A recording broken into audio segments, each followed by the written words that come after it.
Hey, we always live Elvis. Hey, Memphis Mafia Kid, Teresa. and hey y'all, we're glad to be back today. I got a couple quick shout outs. Wendy Welch, Special K, and Charlie from South Carolina. We appreciate you, and we appreciate each and every one of you. Y'all, it's been a long week. Got the weekend coming up, and we are going to go up to Danielle's tomorrow, and our oldest is going to be 40 years old. Doo-doo-doo. Happy birthday, girl. Yes, happy birthday. We love you. Can't wait to spend it with you on Saturday. So, Yes. uh, And we're also celebrating Nolan's birthday. that's right. Yes, Son-in-law Nolan's birthday was actually birthday. on the 5th. Mm-hmm. And gonna just kind of have a little family get together, a little family cookout, and gonna have a good time. Y'all, we got some more great questions, so how about we get into them there, Miss Teresa? Alrighty. This is from Brains World Channel. Did Elvis have a toothbrush and mouthwash collection? I love it when we get these questions. Absolutely. He had one of the biggest collections of toothbrushes. He had one that had a gold plated. I'm just bullshit. If he did, let me put it this way: I didn't know that, but I didn't go into Elvis's bathroom and pick through his stuff. But hey, no, seriously, that is a great question. I'm sure, like a lot of us, he had plenty of extras and travel ones and home ones, and but as far as a collection, I You never heard of it. I never heard of it if Yeah. he did. But hey, love it. Like I said, love it when we get It would have there. been interesting, but Yeah. okay. Lettuce and carrots. Do you ever occasionally have dreams that you're?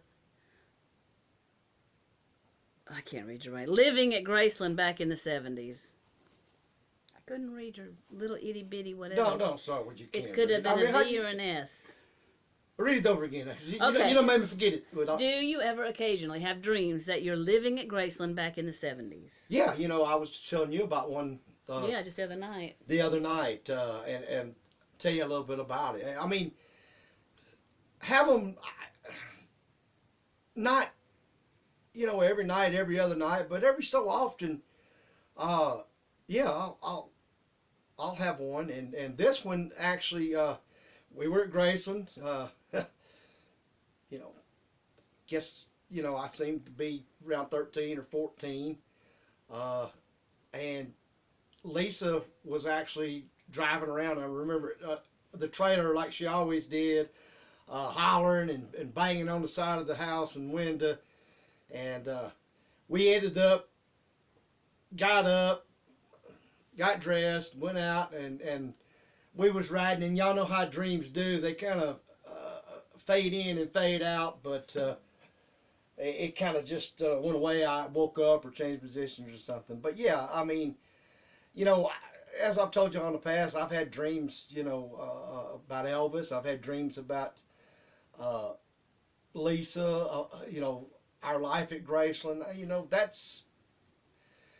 That's something that I don't think, and I hope I never stop doing, because even in the dreams, it's as great as it was living. It brings it all back, Yeah, doesn't it? yeah, it does. It does. Hey, that was another super great question, and appreciate you for that. All right.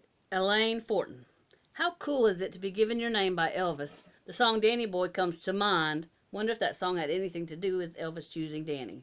I don't know that. Well, first of all, let me just tell you, it's the coolest damn thing in the world, okay? And as you can't see by when people ask me that I'm proud of it, very proud of it.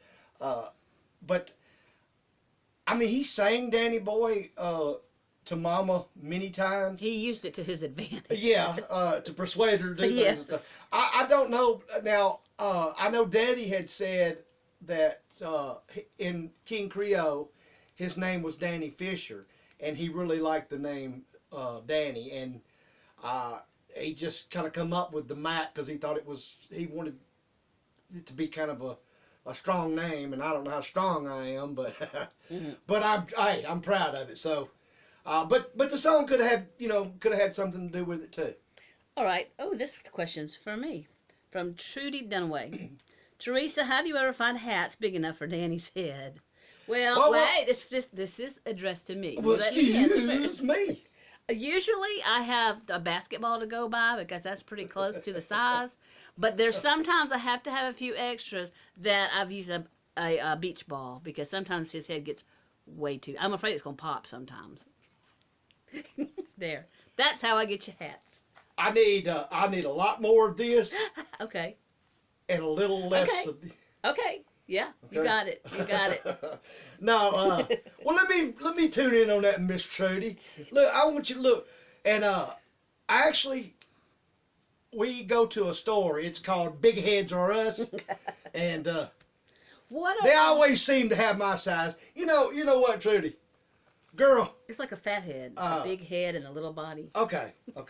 Now we'll move on. Michelle Gullen. What was Elvis's favorite piece of jewelry? I don't know. I'm sure he had pieces that he liked, but yeah, of course the TCB ring, in my opinion, I know he really loved. But he had several pieces of jewelry that he liked. So to narrow it down to one, I can't. I mean, that would probably be something only Elvis could probably answer. But that's what we try to do here is just give the opinion of what we think. But like I said, I would probably say the TCB ring. Tim57. Do you remember how you felt when Graceland opened to the public? Oh yeah, I felt two ways. It was kind of like split. I was excited and happy about it for the reasons that people would get to see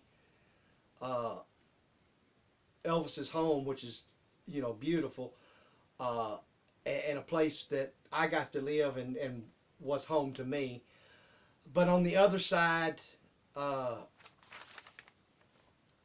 was kind of bitter. I don't know if maybe I was greedy or stingy and didn't. Not that I didn't want anybody to see it, but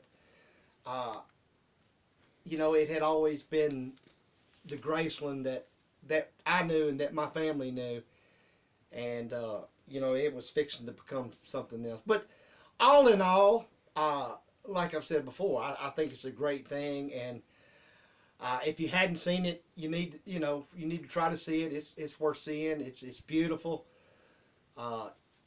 Elvis loved it, and I'm glad that the world gets to see it and to see a lot of Elvis's personal items and vehicles and stuff that he loved. So Yeah. but like I said, I did have split feelings about it. All right, last question is from I Love Lucy and the Golden Girls. Had Elvis lived, do you think he'd have changed his ways, like prescription and some of the, And once again, y'all, when ask these questions and I try to answer it, we try to answer them the best of what, our opinion of what we think that Elvis would, unless it's fact, something that we definitely know for sure. And on something like that, only, like I said, once again, only Elvis could have answered it. My opinion on it, and a lot of people may disagree with me. I personally, I don't think that it would have changed. We've gotten into that before, and that is a lifestyle that, unless you're in it and know about it, you can't imagine it, and you still can't be in that famous person. But like, let's just take Elvis Presley, of the pressures and everything, just the whole payload on his shoulders. And I'm not just talking about, I'm talking about so many of your big movie stars or performers out there, And you know what? If they tell you the truth, they can tell you the same thing. And I've said it before. I've lived it and seen it.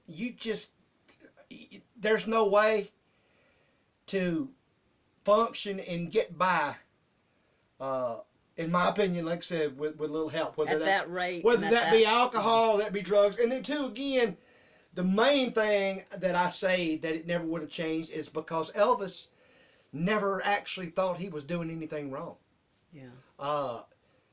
You know, and not making excuses for him. He you know, it was prescriptions, drugs, and he thought because the doctors prescribed them and that he needed them, and you know, so on. And we've talked about it many ways. But my opinion on it, I'm going to be honest, and I've even said that, you know, wish Elvis was still here, but I have sat a many a day and a many a night. Teresa, me and you've talked about this, talked about it with our whole family and all. I could never, ever picture an old Elvis. I just, it just wasn't meant to be, y'all. And like I said, he was a gift from God, put here on this earth, to shine for a certain amount of time. And he did, and he changed the whole world. And look at us now.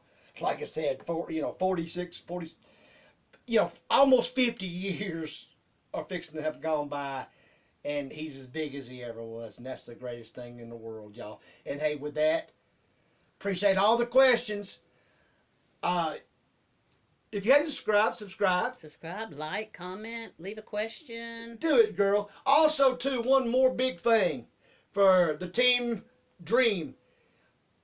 Dakota's got a fight coming up November 4th, and y'all know we're going to be there. We're going to get rowdy. In Tupelo, Mississippi. And we're going to have a good time. It's going to be in Tupelo, Mississippi. Get with Dakota. Find out about tickets. And if you can't, I know all of you out there in spirit will be there, but those of you that can, come on down and let's root him on to a victory and have fun like we always do. Hey, appreciate y'all. Y'all have a great weekend, and remember, we always live Elvis.